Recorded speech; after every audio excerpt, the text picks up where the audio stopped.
s'il avait une idée de ce qui se passait en ce moment. Plus tôt, j'avais dit à quelqu'un que ce qui m'était apparu était ce désespoir, comme si chaque personne sur Terre venait de quitter les funérailles de sa mère. Le monde entier. Pouvez-vous imaginer cela juste une minute?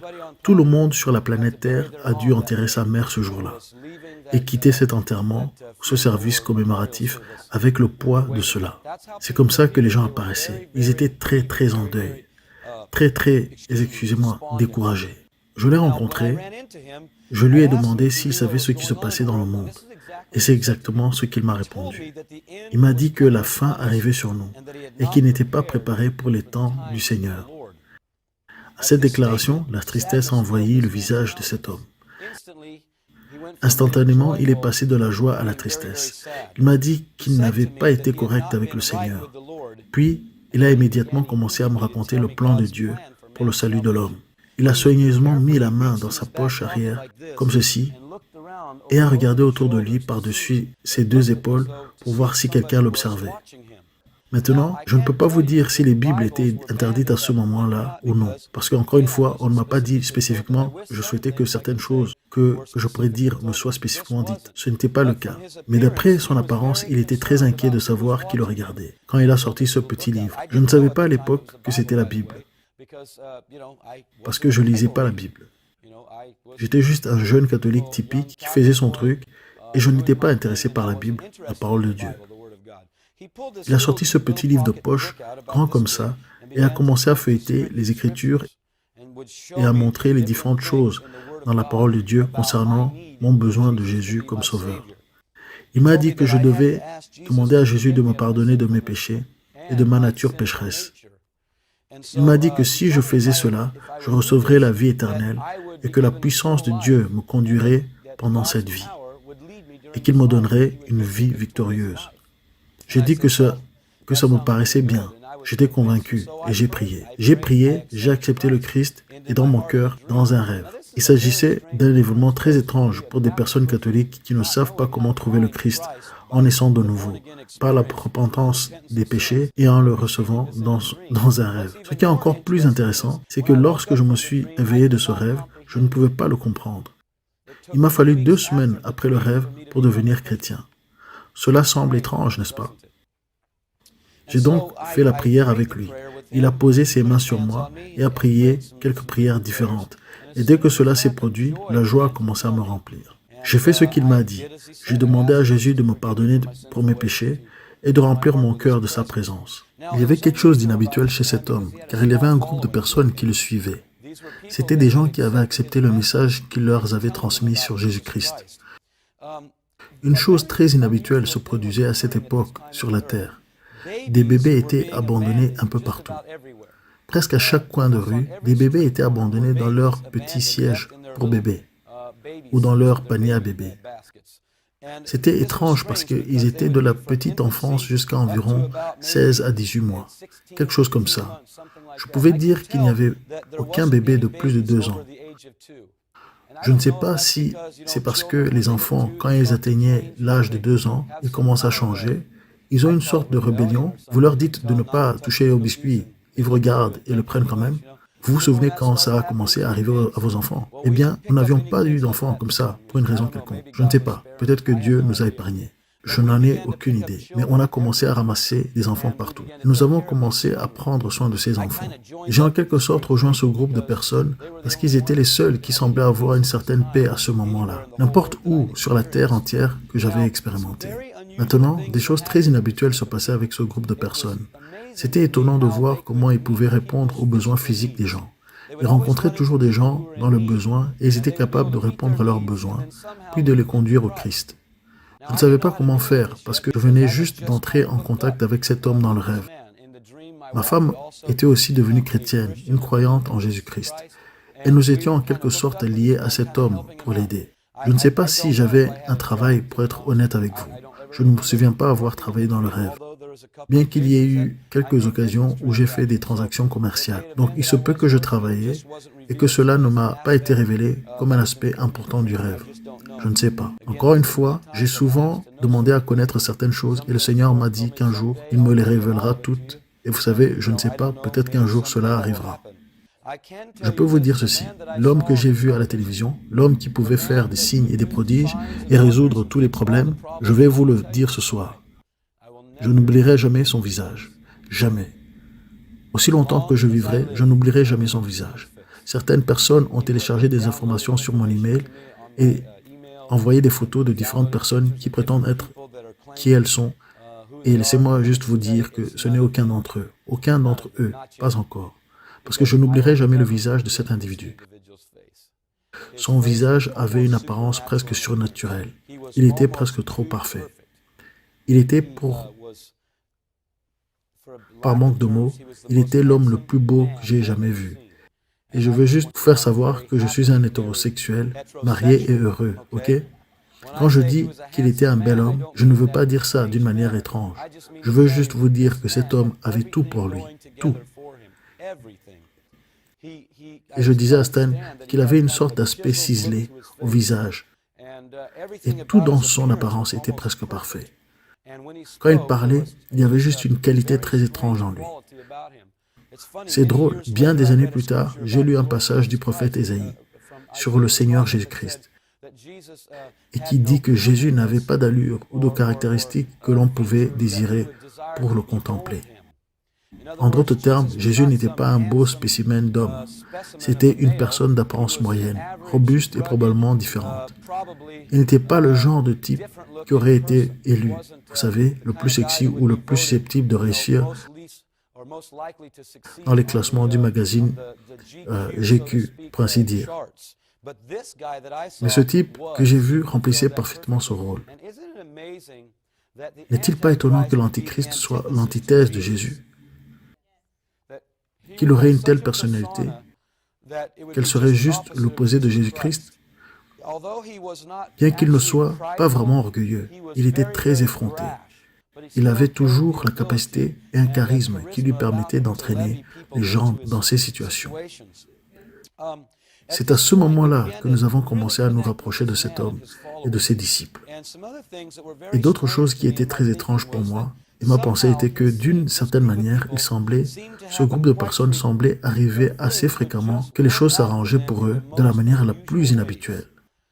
Maintenant, et pendant le rêve, je ne savais pas ce qui se passait. Je ne savais pas que Dieu se mêlait des affaires des hommes. Je ne savais pas que le grand Dieu de l'univers pouvait descendre et s'intéresser aux affaires des hommes. En grandissant religieusement, je ne l'ai pas vu sous cet aspect. Je le voyais comme un Dieu très occupé, qui avait beaucoup à faire, et probablement que je n'étais pas assez important, parce que je n'étais pas un pape, un cardinal ou un saint quelque part.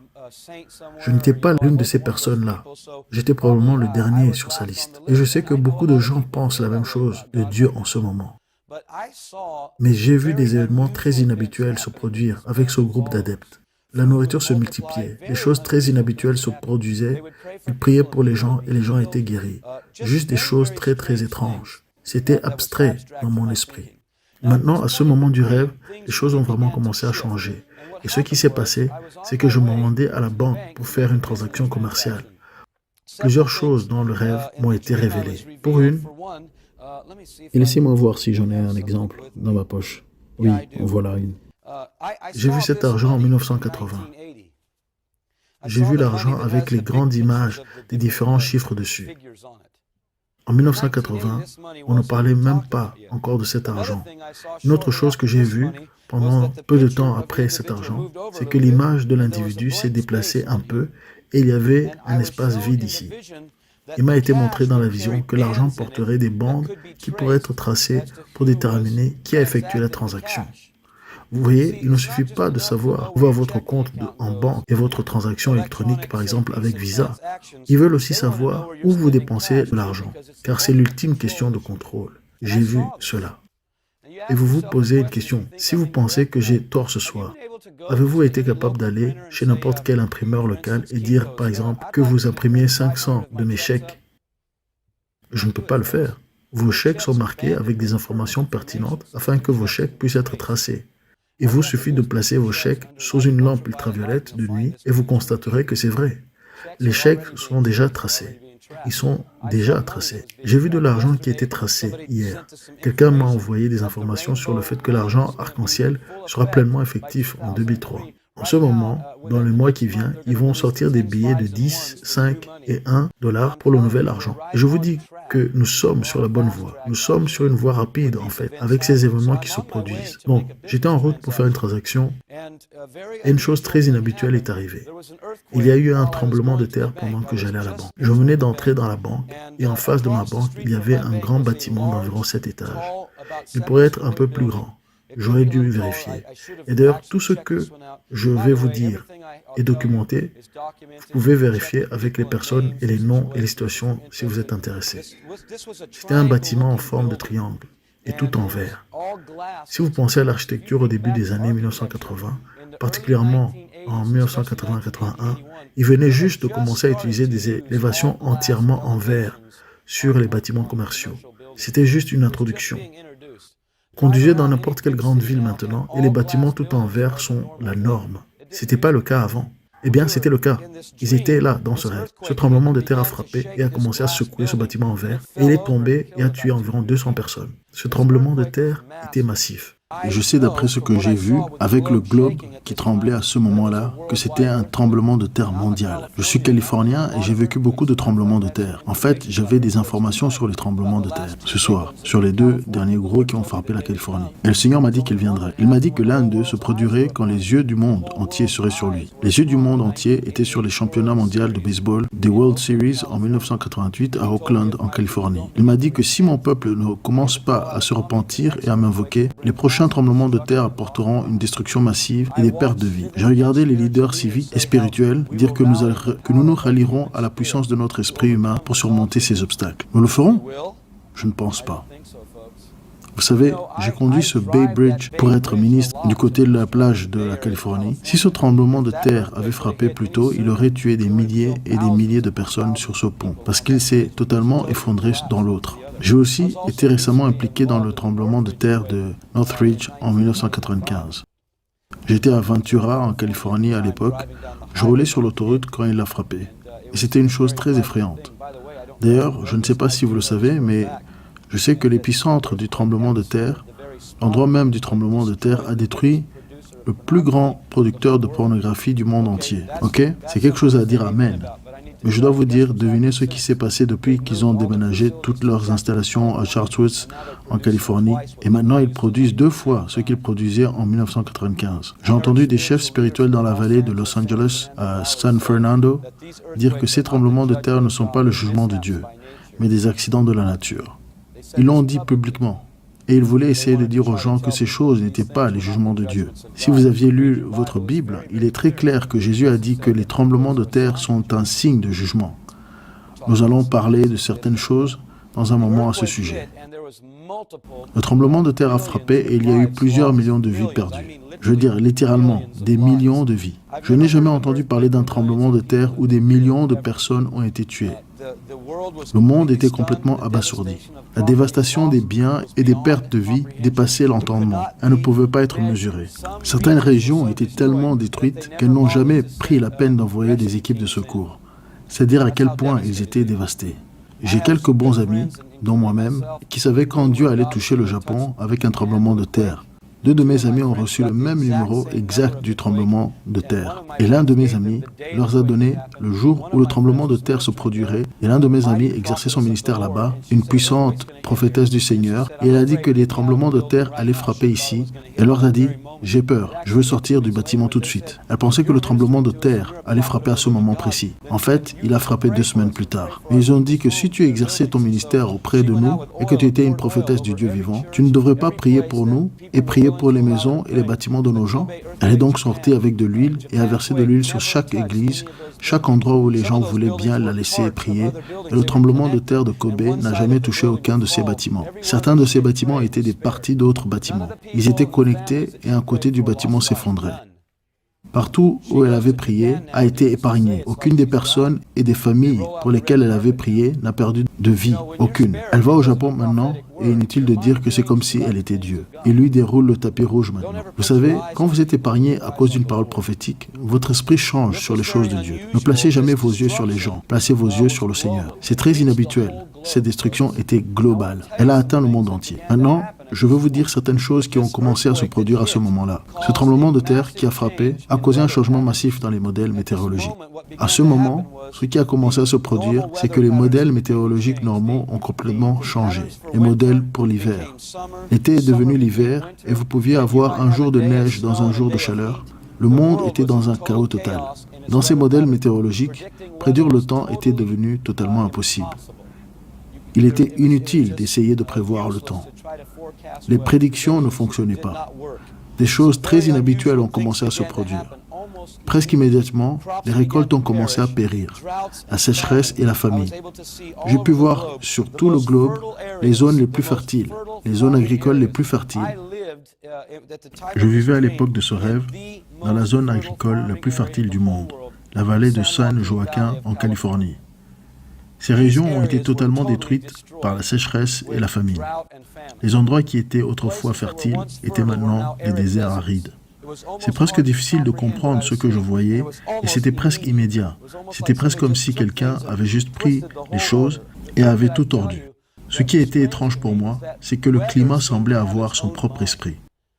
Je ne sais pas comment cela fonctionne, mais j'ai entendu des choses de différentes personnes dans le Prophecy Club à propos de différentes questions sur la façon dont ils manipulent le climat. Mais le climat a été manipulé par la Terre qui a été secouée sur son axe. Vous dites, comment savez-vous? Eh bien, j'étais au-dessus, je l'ai vu trembler. J'ai vu la Terre entière se balancer comme si elle était une personne ivre essayant de marcher.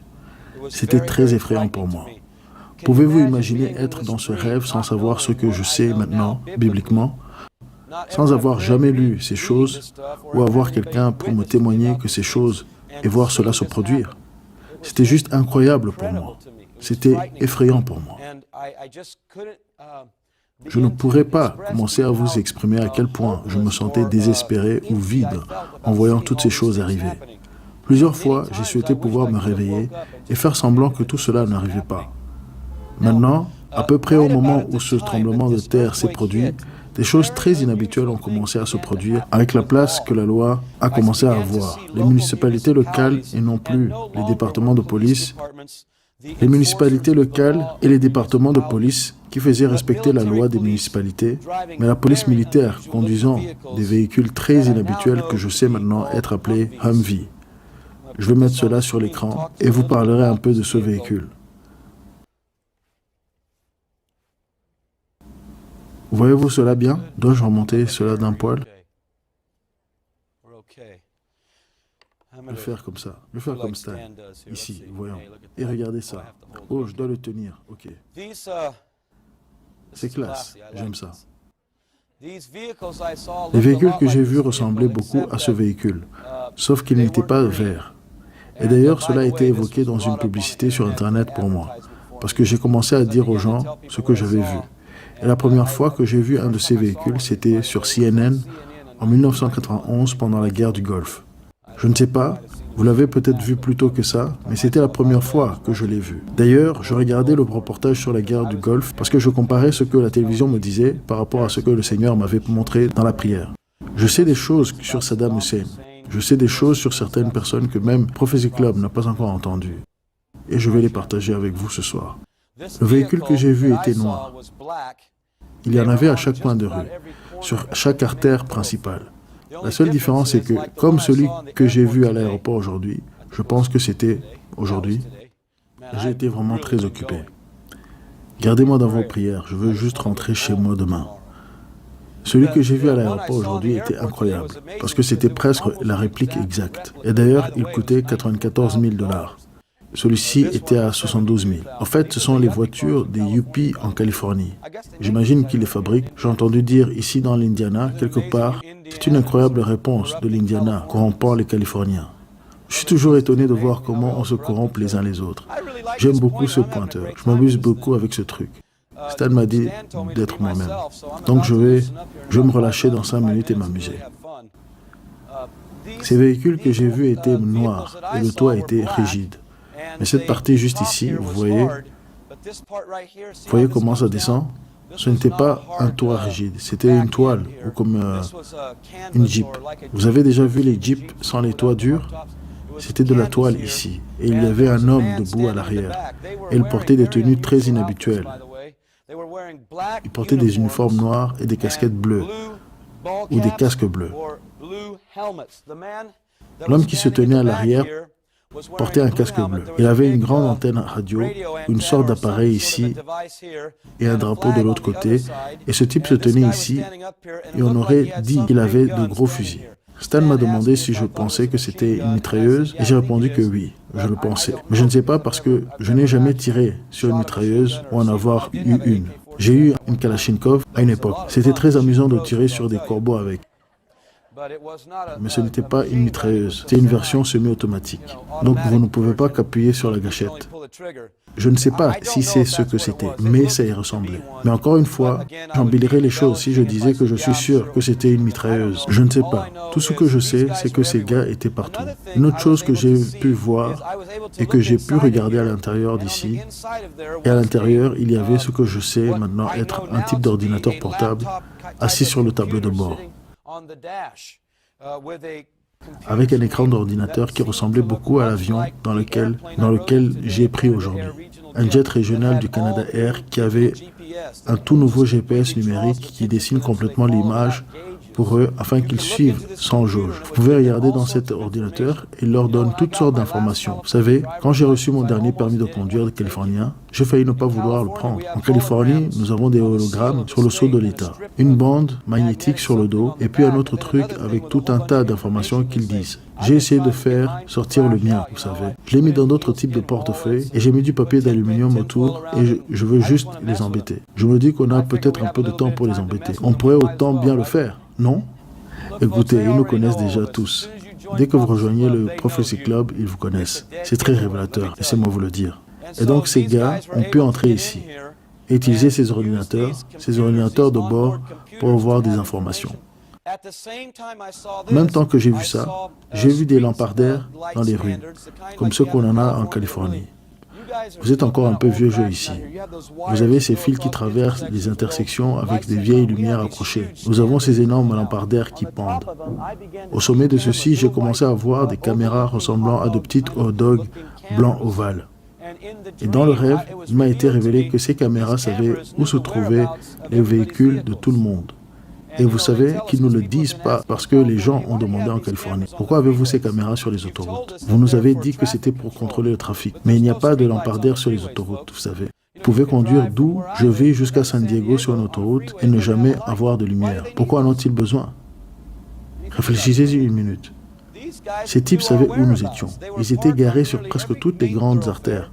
Ils savaient où vous étiez et ce qui est inhabituel, c'est qu'ils étaient plutôt pacifiques. Je vais descendre ça. Nous allons passer à d'autres choses dans une minute.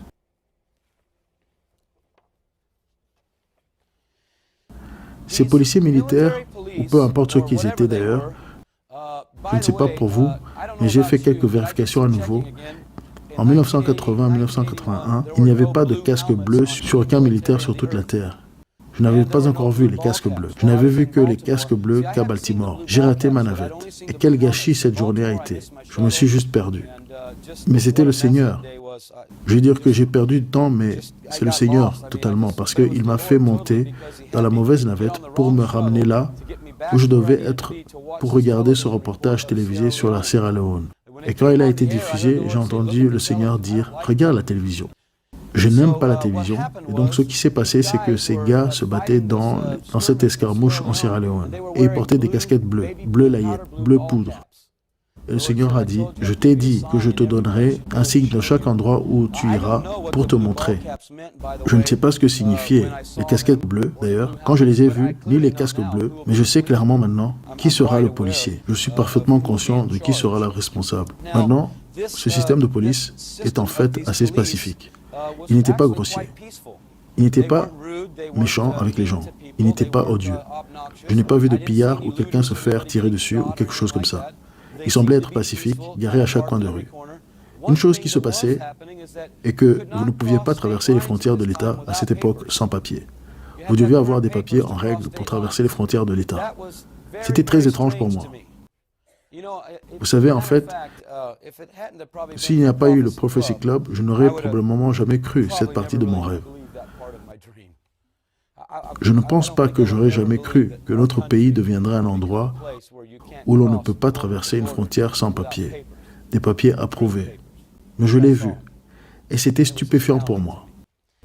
Ce nouveau leader a recommencé à passer à la télévision, et personne ne lui a opposé de résistance dans la mise en œuvre de ses politiques. Pas une seule. Personne ne s'est levé pour le défier. Personne en Amérique n'a commencé une révolution. Personne. Il n'y a pas eu la moindre résistance. Pas au niveau de la base, pas au niveau national. Personne. Et vous savez, c'est incroyable que dans les 20 ans de ce rêve, je sois totalement convaincu que c'est exactement ce qui va se passer. Parce que vous pouvez regarder la plupart de l'Église du Seigneur Jésus-Christ et ils sont totalement endormis en ce moment. Si vous commencez à lui dire des choses sur la fin des temps, comme ça, ils vous étiqueteront comme un fanatique de l'Apocalypse. Vous savez quoi? Vous êtes l'un de ces types qui vont nous dire que la fin va venir sur nous et que nous ne serons pas enlevés d'ici, ou qu'on ne sortira pas d'ici sans un petit problème. Vous savez, lisez simplement votre Bible. Dieu n'a pas retiré Noé de la terre. Il a mis une arche autour d'eux. Dieu a délivré Lot de Sodome, mais a quand même détruit l'endroit. Il ne l'a pas emmené dans les nuages. Jésus l'a dit lui-même de nombreuses fois, même dans la prière. Il a dit ce jour-là, « Écoute, Père, je prie pour qu'ils soient un, comme nous sommes un.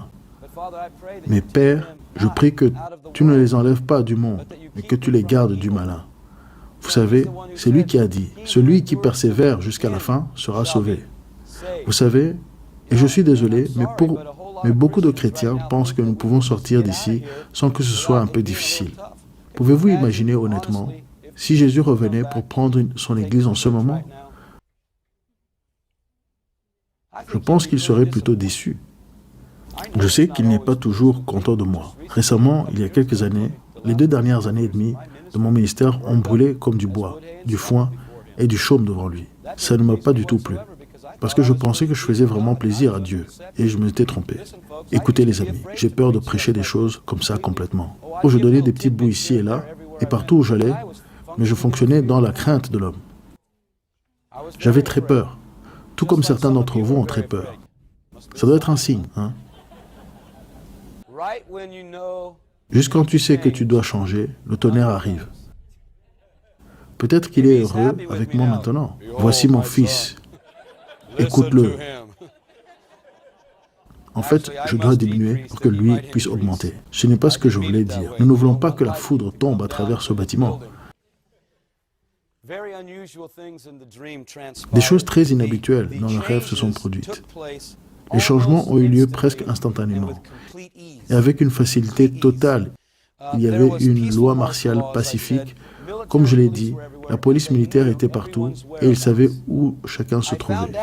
J'ai découvert comment ils ont commencé à le savoir. Je ne l'ai pas compris au début et cela m'a été révélé. Je me suis posé des questions pendant que je revoyais ce rêve. Comment cela a-t-il pu arriver si vite? Je suis historien, j'aime lire sur l'histoire, surtout l'histoire américaine. Vous savez, nos ancêtres ont combattu ce genre de choses. Mais en ce moment, où sont nos ancêtres? Où sont les hommes et les femmes qui veulent se lever et dire « Hé, attendez une minute, ce n'est pas la direction que nous avons choisi de prendre. Pensez-y. On devrait tous se pincer les uns les autres ce soir. Je pensais que c'était nous le peuple. Quand allons-nous nous lever et dire que ça suffit? Je ne suis pas le seul à marcher dans la crainte de l'homme. Quand allez-vous vous lever et dire à votre Église que nous en avons assez que la vérité ne soit pas prêchée? Nous voulons que la vérité soit prêchée. Et si vous ne le faites pas, homme de Dieu, ne prêchez pas la vérité, nous prierons pour que Dieu nous emmène quelqu'un qui le fera. Eh bien, ça devrait vous exciter. Ça l'a fait dans toutes les autres réunions où je l'ai dit. Mais ce n'est pas grave. Vous essayez de vous comporter pour les caméras ou quoi? Vous avez peur qu'ils fassent un panoramique et montrent votre visage et maintenant le gouvernement vous tient. Ils vous ont eu il y a longtemps, les gars. Et je vais vous le dire maintenant. Ouais. Merci mes frères. Merci mes frères. Il doit y avoir quelques ex-catholiques par ici. Je savais que mes amis allaient commencer à parler tôt ou tard. Je me suis posé beaucoup de questions. Où étaient les idéaux de nos pères fondateurs? Comment cela a-t-il pu arriver en Amérique? J'ai entendu parler de beaucoup d'autres nations qui ont eu des tentatives de coup d'État et des gouvernements renversés. Mais c'était généralement par la guerre. Il n'y a même pas eu une balle tirée. Maintenant, alors que le temps avançait dans le rêve, j'ai eu la possibilité de réaliser, en étant dans des maisons, que les téléviseurs non seulement diffusaient et transmettaient des programmes, mais qu'ils avaient maintenant la capacité d'envoyer des signaux sur vous dans votre salon. Je n'ai jamais vraiment pensé que cela pouvait arriver jusqu'à qu'un ingénieur en électronique me dise « Ken, tout ce qui est électronique est conçu de cette manière peut faire l'inverse de sa conception. N'importe quelle chose. Votre automobile peut avancer, elle peut reculer. Si tu peux recevoir un signal, tu peux, Dieu merci, envoyer un signal. Maintenant, écoutez, j'ai pu voir que les téléviseurs observant, en fait, les gens chez eux, surveillaient leurs mouvements, surveillaient leurs conversations. Ils m'ont montré dans le rêve, ou on m'a montré dans le rêve que la télévision n'avait même pas besoin d'être branchée. Devinez quoi? J'ai découvert que les téléviseurs fabriqués après 1992 pouvaient en fait vous observer. Combien d'entre vous ont des téléviseurs datant de 1992 et plus? Combien pensent qu'il faudra peut-être leur jeter une brique? Peut-être devrez-vous retourner dans un vide-grenier, un de ces modèles des années 80, dont vous devez encore tourner le bouton. C'est peut-être un peu moins pratique pour surfer les chaînes, mais c'est peut-être un peu plus sûr pour vous, hein? Vous dites, comment connaissez-vous ce genre de choses? Parce que j'ai rencontré des gens qui m'ont fait des démonstrations. Un homme m'a montré comment le téléphone pouvait être mis sur écoute dans votre maison avec un appareil Radio Shack, n'importe quel magasin électronique de 17 $. Il a appelé chez moi, a composé le numéro et m'a dit, écoutez, raccroche le téléphone et maintenant ils peuvent écouter tout ce que tu dis. Sais-tu que ton téléphone, cette bonne vieille machine, a fait en sorte que ton petit téléphone, ton téléphone Mickey Mouse, ton téléphone de Mickey, tu sais, tous tes petits téléphones ont un tas de microphones les plus sensibles qui existent. Pourquoi? Pour que tu puisses mieux parler à grand-mère sur la côte ouest? Je veux dire, réfléchissez une minute. Pourquoi les téléphones ont-ils besoin d'appareils aussi sensibles? Et pourquoi sont-ils passés si rapidement au nouveau type de câble qui transporte tous les signaux? Je ne sais pas comment ça s'appelle pour l'instant. Quelqu'un peut-il m'aider?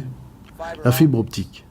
Vous savez qu'un seul câble en fibre optique peut transporter plus d'1 million de messages. Pourquoi? Pourquoi font-ils ces choses comme ça? Réfléchissez une minute. Pour que plus de gens puissent être surveillés après. Pas pour que les télécommunications s'améliorent pour nous. C'est un jeu, c'est un grand plan. Et c'est un plan qui se déroule devant nous. La télévision nous a continuellement expliqué, presque quotidiennement, que si nous nous alignons sur ce nouvel ordre, nous serions sauvés et tous les problèmes de la vie. C'est ce que cet homme disait presque à chaque fois qu'il apparaissait. Il était dit que le nouvel ordre avait toutes les réponses aux problèmes et le leadership nécessaire pour apporter le changement, pour que le monde devienne enfin le globe de la paix envisagé. C'est ce que nous avons entendu encore et encore. C'était en 1980 quand j'ai fait ce rêve. On dirait que c'est maintenant, n'est-ce pas?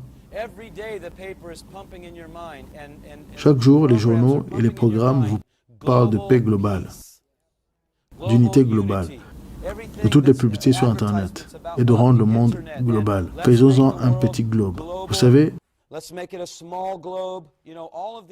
tous ces sujets nous sont constamment présentés. À ce moment du rêve, mon travail avec cet homme âgé a commencé à s'intensifier.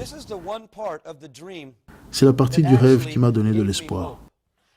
J'ai commencé à travailler très intensivement avec cet homme pour l'aider, et ce qui a commencé à se produire, c'est qu'à ce moment-là, de nombreux soi-disant chrétiens, j'ai rempli mes papiers, comme d'ailleurs j'ai eu ce rêve. Quand je l'ai terminé, j'ai écrit 7 pages sur un bloc-notes comme celui-ci, recto et verso. Je pourrais vous le montrer ce soir. Mais quelqu'un m'a volé mon bureau qui était celui du secrétaire de l'Intérieur qui m'a été donné de mon garage, avec toutes mes annuaires de lycée, mes livres de classe, ma veste et toutes mes choses que j'avais expérimentées avec le Seigneur, et que le Seigneur m'a aidé pendant une situation difficile. Et je n'ai jamais pu récupérer quoi que ce soit, pas même mes annuaires. Ce qui m'énerve encore. Donc si vous connaissez quelqu'un qui sait où sont mes annuaires de lycée, il y avait quelques lettres d'amour dedans qui m'ont aussi fait me sentir important. Et je suis vraiment content que je revoie ma femme demain. Elle me manque. Ces soi-disant chrétiens venaient voir le vieil homme et son équipe et il expliquait comment ils avaient eu une relation avec Jésus. Mais qu'ils étaient devenus froids dans leur foi et s'étaient désintéressés d'une vie de recherche sainte et passionnée de Dieu. Maintenant, pendant une courte période de temps, les gens venaient à Jésus dans un abandon total. J'ai pu à nouveau voir au-dessus du globe terrestre et ce que j'ai vu était très inhabituel. J'ai pu voir certaines régions de la Terre où les rayons lumineux se projetaient très haut dans l'atmosphère. Cela ressemblait presque à ces grands projecteurs, vous savez, avec la flamme à l'intérieur. Vous les avez déjà vus briller dans le ciel. Mais cela était très brillant, d'apparence presque surnaturelle. Je ne sais pas si elle l'était ou pas, mais elle semblait l'être. Après les avoir vus jaillir du globe dans de nombreuses directions, j'ai eu la possibilité de descendre dans ces régions et de voir de mes propres yeux ce qui se passait. Et laissez-moi vous dire que c'était la chose la plus excitante que j'ai jamais vue. Et c'est cette même chose, dans cette partie de la vision, qui me donne la détermination de continuer ce que je fais maintenant. J'ai exercé mon ministère auprès du corps mort de Christ en Amérique pendant environ 17 ans. Et pour être très honnête avec vous, je suis fatigué de le faire. C'est pourquoi je travaille au Guatemala, dans une mission, dans un orphelinat, dont je fais partie, parce qu'ils sont prêts à écouter. Ils ont faim, ils ont soif. Les Américains pensent qu'ils savent tout. Et vous savez, si ce n'était pas pour cette partie de la vision, je ne serais plus ministre ici. Je déménagerais complètement. Mais voici ce qui s'est passé. Des faisceaux de lumière. J'ai commencé à voir 12 régions aux États-Unis d'Amérique et partout sur le globe où ces faisceaux sortaient et commençaient à briller dans l'atmosphère. Quand je me suis approché, ce que j'ai vu, c'était un réveil massif frappant la Terre. Maintenant, voici ce que j'ai vu. Je n'ai pas vu de Ken Peters. Je n'ai pas vu de grands évangélistes, ou de prophètes, ou d'apôtres, ou de personnalités célèbres de la télévision. Pas un seul. Tout ce que j'ai vu, c'était des enfants de Dieu normaux et quotidiens exerçant un ministère dans la puissance, comme la Bible le décrit pour Jésus et les disciples. Et cela se passait partout, à grande échelle. C'est ce qui se passait. Partout, les gens priaient pour les malades et ils étaient guéris instantanément. Ils priaient pour des yeux aveugles et ils s'ouvraient. Ils priaient pour les morts et ils ressuscitaient. Ils priaient pour que les perdus viennent. Et c'était des gens, je vous le dis maintenant, je pourrais faire une petite danse du Saint-Esprit ici, presque, et commencer à trembler, danser et crier en langue ou quelque chose. Laissez-moi vous dire pourquoi. Parce que ce que j'ai vu était la plus grande chose dont j'ai été témoin depuis que je suis en vie. Rien de ce que j'ai vu sur Terre n'est comparable à ce que j'ai vu, et cette période de temps a duré environ 3 à 4 mois, peut-être 6 mois maximum, peut-être aussi longtemps. C'était tellement incroyable que des régions ont été totalement gagnées pour Jésus-Christ. Je sais maintenant que c'est possible, parce qu'à 15 minutes de notre orphelinat, dans une ville appelée Almalanga, au Guatemala, il y a maintenant une ville sur la Terre qui est complètement chrétienne, 76 000 personnes. Ils sont venus en unité et il n'y a plus de combat entre eux. Et des choses étonnantes commencent à se produire, comme des légumes qui poussent dans des proportions bibliques. Je vais y aller avec une de mes amies qui est ici, dans la réunion de ce soir, pour faire un peu plus de travail missionnaire à la fin du mois de juin. Et je vais vous envoyer au Prophecy Club des vidéos numériques de moi tenant des légumes de taille phénoménale. Des carottes aussi grandes que le bras d'un homme énorme et avec un goût merveilleux. Des tiges de maïs qui produisent les plus grands épis de maïs que vous pourriez jamais imaginer. Des choux-fleurs qu'il faut 2 hommes pour tenir. Des têtes de laitue qui sont gigantesques. En ce moment, ils envoient à Almalanga des scientifiques du monde entier parce que toute la communauté scientifique est au courant et veut savoir ce que ces Guatémaltèques ont fait à la Terre. En fait, si vous êtes intéressé, avant que je ne revienne, un homme de nom de George Otis Jr. a produit une vidéo appelée Transformations. Et vous pouvez le voir par vous-même. C'est à 15 minutes dans le vol. Et au fait, j'ai un rendez-vous spécial avec le pasteur en chef de cette région. Et je lui demanderai d'imposer les mains sur moi, afin que d'une manière ou d'une autre, il puisse y avoir une transmission de la sagesse pour trouver cette unité pour le corps de Christ, afin que je puisse prier pour que d'autres personnes le reçoivent dans d'autres régions. C'est ce que Paul a dit dans la Bible, qu'il pouvait nous transmettre un don spirituel par l'imposition des mains. Alors ce que j'ai vu, les amis, était si merveilleux. C'était presque incroyable. Vous savez, dans l'évangile de Jean, Jésus dit, « Les œuvres que je fais, vous les ferez aussi. » Et je n'ai pas vu de plus grandes œuvres. J'ai vu une grande quantité. Je n'ai rien vu de plus grand que de ressusciter un mort. Mais j'ai vu une plus grande quantité. C'était comme si tout le monde était comme Jésus, marchant autour de nous en faisant ces choses. Et laissez-moi vous dire que vous n'aviez pas besoin d'avoir une chair derrière laquelle vous tenir pour faire cela dans cette partie du rêve. En fait, ceux qui se tenaient derrière la chair, je n'en ai jamais vu aucun, pour être honnête avec vous. Je pense qu'ils ont finalement compris les objectifs du ministère et qu'ils sont dans les coulisses en train de vous équiper, de vous libérer et de mettre sur vous l'onction de Dieu et en train de mettre sur vous la libération de Dieu pour que vous soyez les superstars de Dieu. Qu'est-ce qui est le plus important? Un croyant moyen qui suit fidèlement Jésus et qui accomplit toutes ces grandes choses ou un type qui reste assis, comme Stan l'a dit plus tôt, à lire et à prier? Eh bien, c'était une autre bonne occasion pour toi de te faire réprimander par le frère Stan. Mais j'aime bien Stan et j'aime bien m'amuser un peu avec lui aussi. Je pense que si nous sommes amis, nous devrions probablement faire un peu de ça. Vous savez, il m'a embarrassé ce soir. Donc, voilà. Je veux juste que vous sachiez que je suis juste une personne normale. C'est tout ce que je suis. Oui, j'ai un don et ce don fonctionne. Mais vous avez des dons, ils fonctionnent aussi. Et Dieu est très content de la façon dont vos dons fonctionnent. Et je ne suis personne. Je suis juste un disciple de Jésus-Christ. C'est tout. Alors s'il vous plaît, ne mettez pas vos yeux sur les gens. Jamais. Sauf sur la personne qui est digne de toutes nos louanges. Pas vrai? Maintenant, ce déversement de l'esprit a duré une courte période de temps. Et littéralement, dans les régions, il y avait une lumière complète, juste à côté, presque comme dans une ville à côté, une obscurité complète. Il a commencé à y avoir une agitation incroyable dans le monde spirituel, à ce moment où tous ces miracles et ces choses ont commencé à se produire.